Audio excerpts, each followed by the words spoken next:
Bismillahirrohmanirrohim. Alloh taologa hamd va sanolarimiz, payg'ambarimiz Muhammad Mustafoga salovat va salomlarimiz bo'lsin. Assalomu alaykum va rahmatullohi va barakatuh.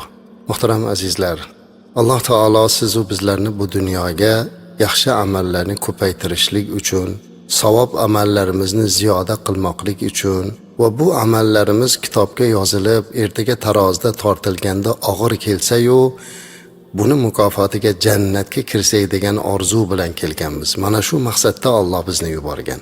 Hammamiz bir imtihondamiz azizlar. Shuning uchun har doim o'ylab yuramiz, nima qilsak ekan?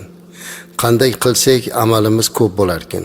Zero daftarimizga yozilayotgan savoblarimiz juda ham oz-ku. Ertaga taroziga qo'yilganda og'ir kelmasa-chi? Tarozini bir tomoniga gunohlar, bir tomoniga savoblar yozilgan daftar qo'yilganda gunohlar yozilgan daftarimiz og'ir kelsa nima qilamiz degan bu erkak ayol bo'lsin, katta kichik musulmon mu'min hammamizda bu tashvish bor. Shuning uchun mu'min odam, musulmon odam ba'zan mana shu tashvishlarni qilganda nima qilsam ekan degan savollarni berar ekan. Sahobalar ham zero payg'ambarimiz alayhi salatu vasallamning oldilarida ham nafas bo'lib yurgan bo'lsalarda mana shunday tashvishlarda yurgan ekanlar. Payg'ambarimiz alayhi salatu vassalam sahobalardan birlariga ajib bir kalimani o'rgatgan ekan. Bu kalima tarozda og'ir keladigan, Alloh yaxshi ko'radigan kalima deb aytadilar. Keling mana shu kalimani bugun sizlar bilan o'rganaylikda, tilimizni mana shu kalimada doim zikr qilib yurishlikka odat qilaylik. Payg'ambarimiz alayhisalom aytadilarki: "Kalimatani khafifatani alal lisan, thaqilatani fil mizan, habibatani ilar rahman, subhanallohi va bihamdihi, subhanallohil azim." Imom Buxoriy va Muslim rivoyat qilgan. Ya'ni Rasulimiz alayhisalom aytibdilarki, ikkita so'z bor. U tilga yengil, tarozida og'ir, Rahmanga suyukli. Alloh yaxshi ko'radi. Bu qaysi ikkita kalima desa, subhanallohi bihamdihi, subhanallohil azim debdilar. Mana shu ikkala kalima aytilishga juda ham oson. Qarang, subhanallohi va bihamdihi, subhanallohil azim. Subhanalloh degani Allohni har qanday nuqsondan poklab eslamoqlik.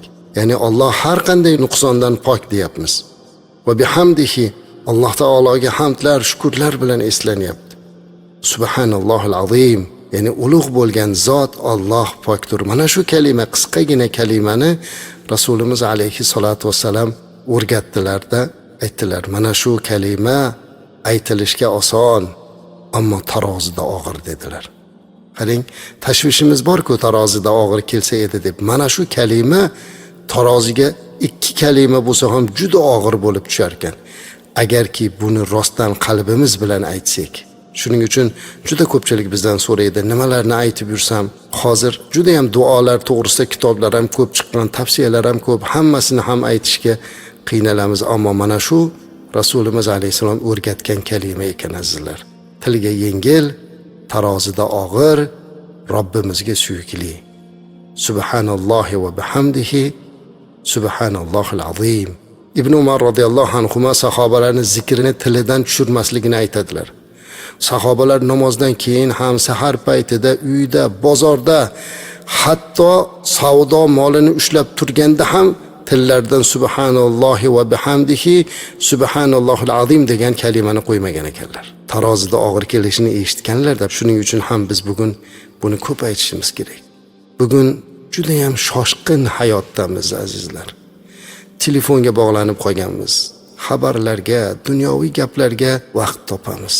Bir kunda necha soatimizni bekorsiz suhbatlarga sarflab boramiz. Ammo bir daqiqa bo'lsa ham Allohni zikr qilishga ajratmaymizda. Allohni zikr qilib turish kerak, Allohni eslab turish kerak. Payg'ambarimiz alayhisolatu vasallam aytadilarki, Imom Buxoriyda keladi. Man qala subhanallohi va bihamdihi fi yawmin 100 marra deydilar. Kim agar bir kunda 100 marta mana shu subhanalloh bihamdihi da aytsa, gunohlari kechiriladi. Agar u gunohlari dengiz ko'pi kechalik bo'lsa ham dedilar. Imom Buxoriyda keldi bu hadis azizlar. Shuning uchun tilimizni shunga odattiraylik. keyingi paytda tillarimiz nimagadir haqoratga o'rganib qoldi, so'kishlikka o'rganib qoldida, oddiy gaplashganimizda ham og'zimizdan doim haqorat chiqadigan bo'lib qoldi. Alloh bizni kechirsin. Tilni nimaga o'rgatsa shunga o'rganar ekan azizlar. Bir inson umr mobaynida biror marta ham kalima aytmagan ekan. Odamlar aytsa ham ha endi deb qo'yar ekanda, u odam o'zi qanaqadir bir bog'lamlik narsani sotar ekan hayotda. Jon berayotganda la ilaha illalloh kalimasi o'rniga 2 bog'lami mana shuncha so'm deb jon bergan ekan. Til shunga o'rgangan. Oxirida ham shu chiqar ekan. Ba'zan tilimizni zikrga burib turaylik.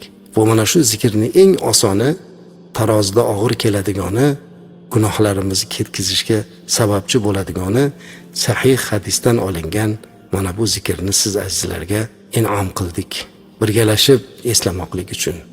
Bu 2 kalimaki tilga yengil, tarozida og'ir, Robbimizga suyukli. Subhanallohi va bihamdihi, subhanallohil azim. Alloh tilimizni zikrda bardavom qilsin.